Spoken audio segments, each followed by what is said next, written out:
কি বাবা, এক দেশের হলো বলি, আরেকটি দেশের হলো গালি।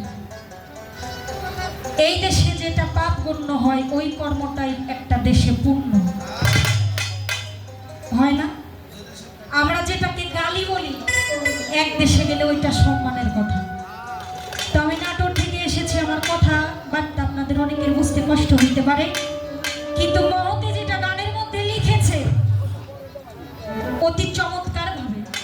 আমি ধর্ম কি, এখানে কিন্তু প্রশ্ন আছে, প্রশ্নবিধক একটা চিহ্ন, যে আমি যে কর্মগুলো করি, আমি গুরুর কাছে যাই বা গুরুর দরবারে যাই, আমি যে কর্মগুলো করি আদৌ এই কর্মটা ধর্মের মধ্যে কিনা, আমি কি ধর্মের মধ্যে আছি নাকি আমার কর্মটা আমাকে অধর্মে নিয়ে যাচ্ছে, একটু সেদিকে লক্ষ্য করে। ধর্ম কি অধর্মে আছি, ধর্ম কি অধর্মে আছি, অধর্মে আছি আমি, করে দাও তাহার কোন ধর্মে হয় রাজি, বলো গুরু কোন ধর্মে হয় মাওলা রাজি, বলো গুরু দয়া। আমি ধর্ম কি অধর্মে আছি, ধর্ম কি অধর্মে আছি, করে দাও তাহার নির্ণয়, কোন ধর্মে হয় আল্লাহ রাজি, বলো গুরু দয়া, কোন ধর্মে হয় মাওলা রাজি, বলো গুরু দয়া।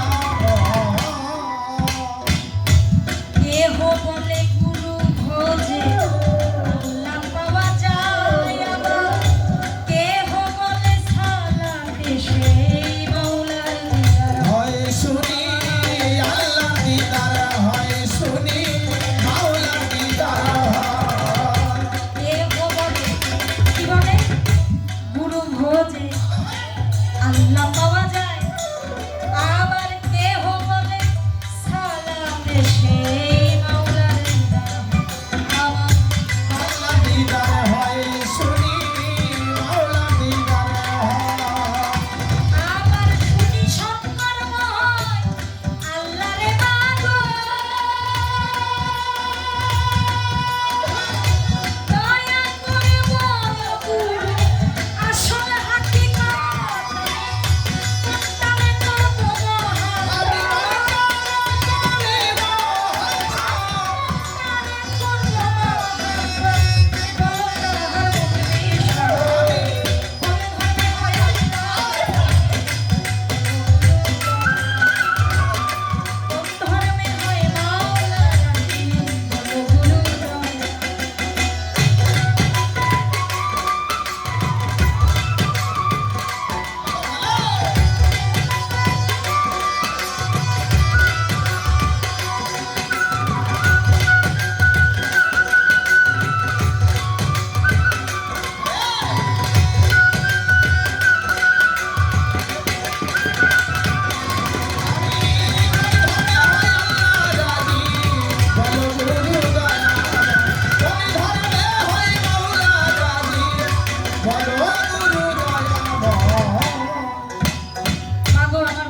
আপনাকে স্টেট কাট কোনো প্রশ্ন জিজ্ঞাসা করবো, সেই ক্ষমতা মানে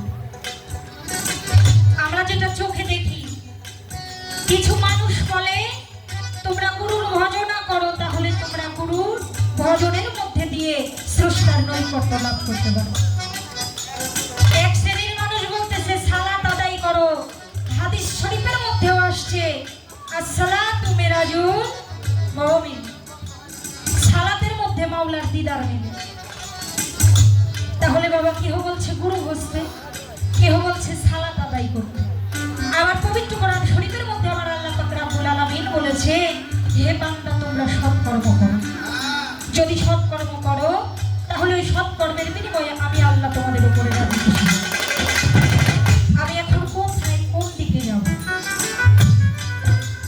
আমি কি নামাজ পড়বো, সালাত আদায় করবো, নাকি গুরুর ভজনা করবো, নাকি সৎকর্ম করবো? আমি কোনটাকে আঁকড়ে ধরলে, কোনটাকে মহব্বত করলে আমার ধর্মটা ঠিক থাকবে, কোন কর্ম করলে আমি সৎকর্মের মধ্যে থাকতে পারবো।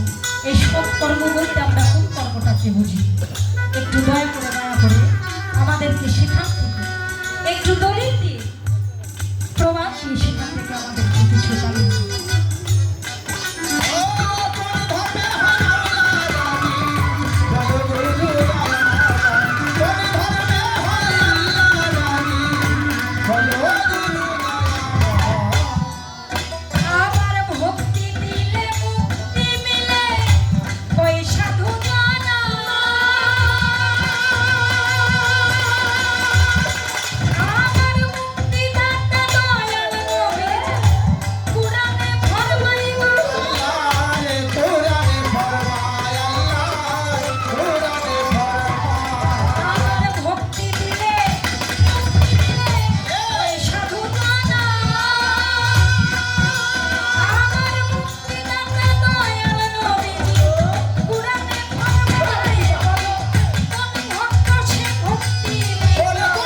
দিয়েছে আমার আপনার সাফাইকারী হিসাবে।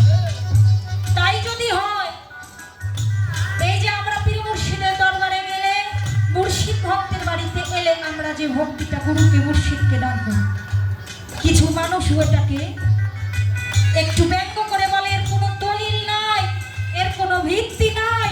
আমি জানতে চাই ভক্তি দিলে মুক্তি মিলে, এই ভক্তির বিধানটা আমার নবী হইতে চলে এসেছে।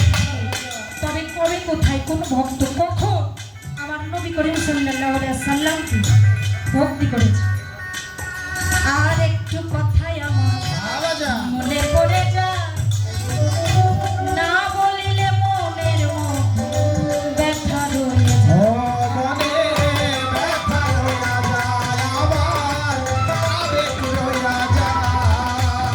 গুরুর দরবারে গিয়ে ভক্ত ভক্তি যখন দেয়, ভক্তি দিয়ে হাতের মধ্যে কিছু কাজরা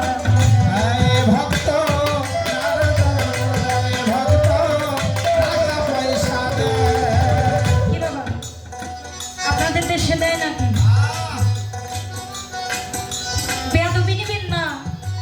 আমার নাটোর জেলার কথাই বলি, আমাদের নাটোরের মধ্যে কিছু মানুষ আছে যারা বলে, আগেই বলছি আমার বেয়াদবি নিবেন না, আমি গুরুকে ছোট করে দেখি বলছি, বলে এই যে পীর মুর্শিদ যারা তারা একটা ব্যবসাখানা খুলছে, কয়টা ভক্ত বানায়, আসে আর যায়, হাতের মধ্যে কি জানি দেয়।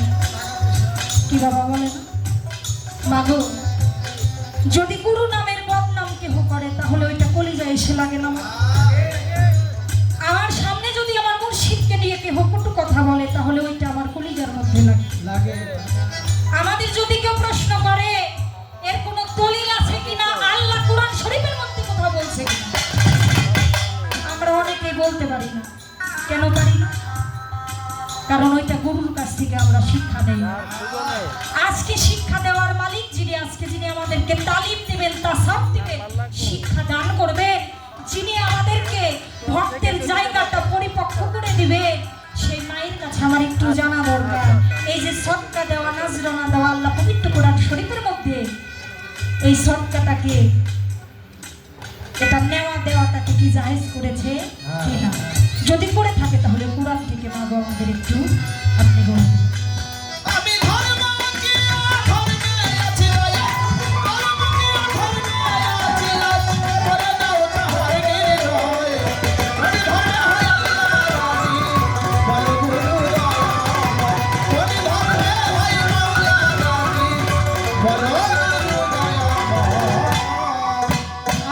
কোরআন খুলে দেখি সূরা আল ইমরান যেথা, নির্জবানে বলছেন আমার আপনি দয়াময়। বললেন আপনি দয়াময়, আমার আল্লাহ দয়াময়। মুসলমান না হইয়া কেউ গড়ে যেও না,